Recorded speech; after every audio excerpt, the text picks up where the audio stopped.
اعوذ باللہ من الشیطان الرجیم بسم اللہ الرحمن الرحیم۔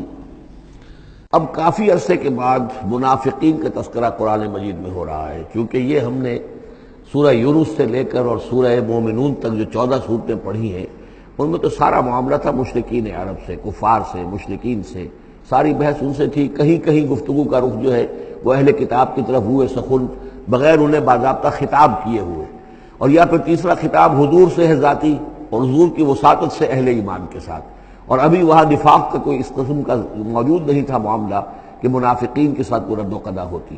لیکن یہ تو چونکہ سورہ نازل ہو رہی ہے سن 6 ہجری میں، یہ گویا کہ یوں سمجھیے کہ عین مدنی جو دور ہے اس کا عین وسط ہے، بالکل سن 11 میں حضور کا انتقال ہوا ہے، تو سن 6 یوں سمجھیے کہ ان دونوں کے بالکل وسط کے اندر ہے، یہ بالکل درمیانی دور ہے مدنی دور کا۔ یہاں پر اب تذکرہ ہو رہا ہے منافقین کا۔ لقد انزلنا آیات مبینات، ہم نے نازل کی ہیں روشن آیات۔ واللہ یہدی من یشاء الی صراط مستقیم، اور اللہ تعالیٰ ہدایت دیتا ہے جس کو چاہتا ہے سیدھے راستے کی طرف۔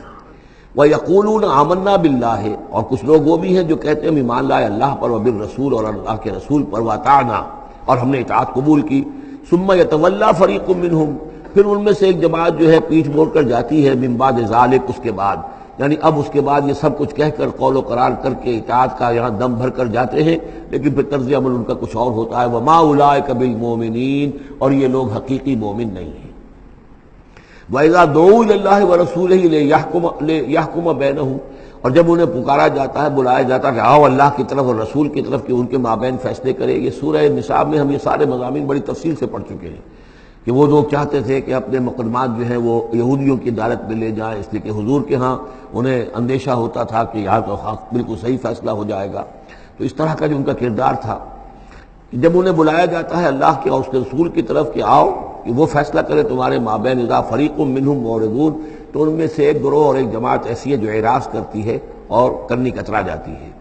وَإِن يَكُن لَهُمُ الْحَقُّ يَأْتُوا إِلَيْهِ مُذْعِنِينَ، اور اگر ان کو معلوم ہو کہ حق ہمارے ساتھ ہے، یعنی ہم حق پر ہیں اس مقدمے میں، تو پھر وہ آتے ہیں بڑا یقین کا اظہار کرتے ہوئے، اذعان کے ساتھ اور یقین کے ساتھ، اور اپنے ایمان کا اظہار کرتے ہوئے، کیونکہ انہیں یقین ہے کہ ہمارا کیس سچا ہے اور حضور کی عدالت میں ہم جائیں گے تو ہمارے حق میں فیصلہ ہو جائے گا، تو اب کوئی رکاوٹ نہیں۔ یاتوا الیہ مذعنین، خوب یقین کا، اعتماد کا اظہار کرتے ہوئے آتے ہیں۔ افی قلوبہم مرض، کیا ان کے دلوں میں روگ ہے؟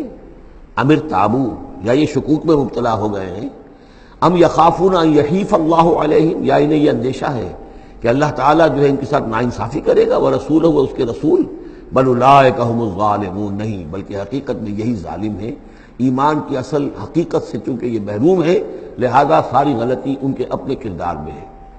انما کان قول المؤمنین اذا دعوا الی اللہ ورسولہ لیحکم بینہم، جو حقیقی مومن ہوتے ہیں ان کو تو جب بلایا جاتا ہے اللہ کی طرف اور اس کے رسول کی طرف کہ وہ فیصلہ کرے ان کے مابین، تو ان کا قول تو یہی ہوتا ہے ان یقولوا سمعنا واطعنا، کہ وہ کہتے ہیں کہ ہم نے سنا اور ہم نے مانا، ہم حاضر ہیں، جو بھی فیصلہ محمد رسول اللہ کا ہوگا ہم اسے بصر و چشم تسلیم کریں گے۔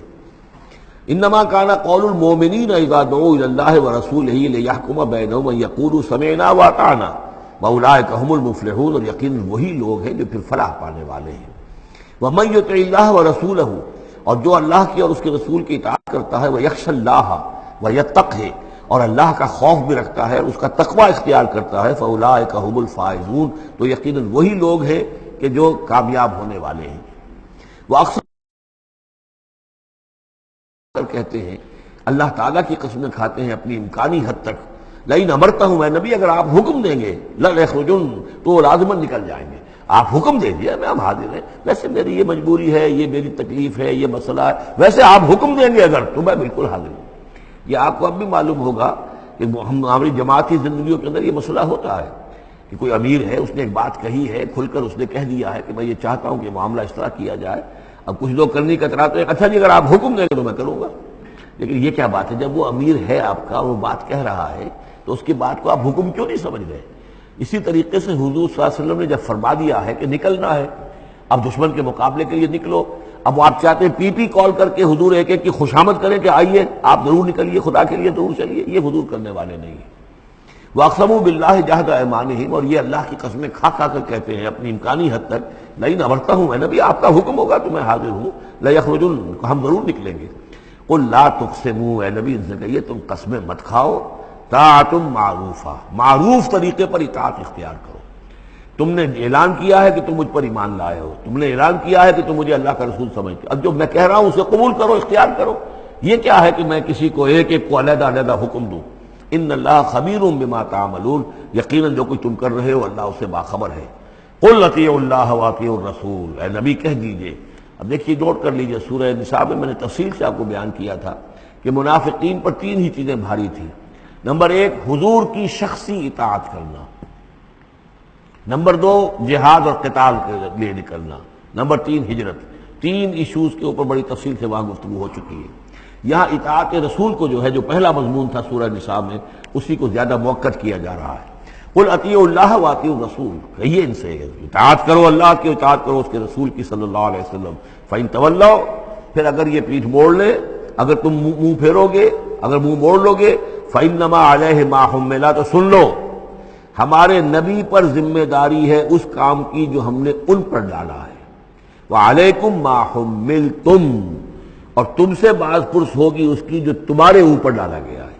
یعنی نبی نے جو ذمہ داری تھی، اللہ کا دین تم تک پہنچایا، اللہ کے احکام پہنچا دیے، ان کا کام جو ہے اس پر ختم ہو گیا۔ اب اطاعت کرنا، اس کی تعمیل کرنا، اس کے حکم پر چلنا، اللہ کے دین کے لیے تن من دھن لگانا، اور یہ سارا کام تمہیں کرنا ہے۔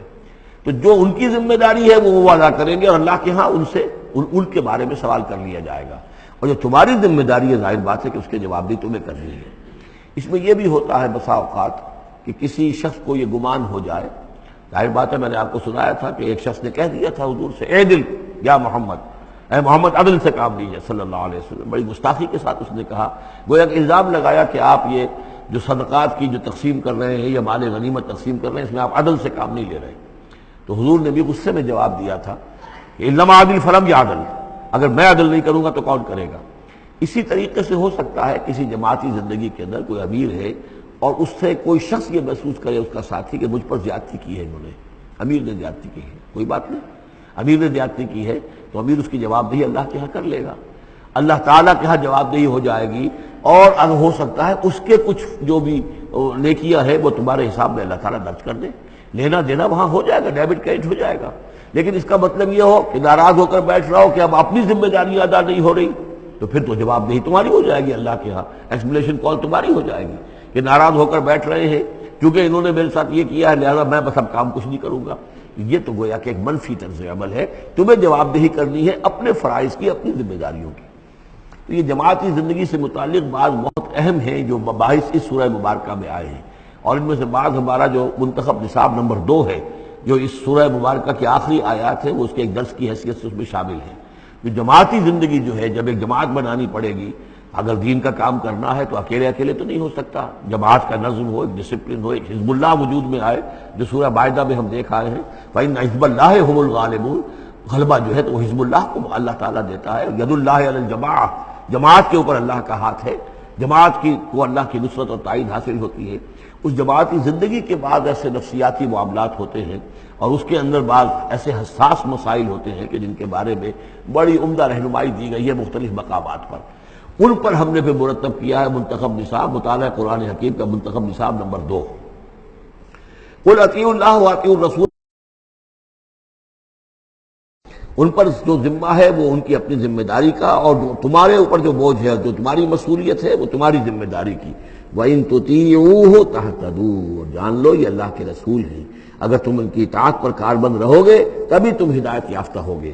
وَمَا عَلَى الرَّسُولِ إِلَّا الْبَلَاغُ الْمُبِينُ، اور ہمارے رسول پر سوائے صاف صاف پہنچا دینے کی اور کوئی ذمہ داری نہیں ہے۔ صدق اللہ العظیم۔